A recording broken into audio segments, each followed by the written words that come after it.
আসসালামু আলাইকুম। আমি মোহাম্মদ রাকিব হাসান।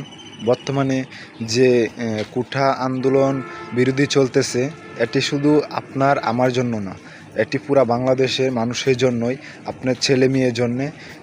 আপনারা সবাই এর পিছনে আপনারা সাপোর্ট দিবেন, যাতে সবাই এরকম স্লোগানে অংশগ্রহণ নিতে পারে।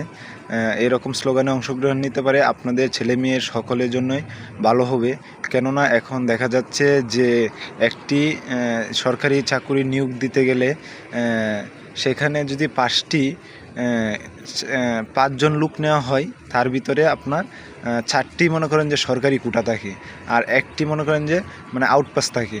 তো তার ভিতরে কেমনে আপনি আশা করতে পারেন যে আপনি একটা সরকারি চাকরি করবেন? আসলে এটা মানে খুব খারাপ দৃষ্টিতে দেখা যায়। সবাই আমরা ওনাদেরকে সাপোর্ট করব।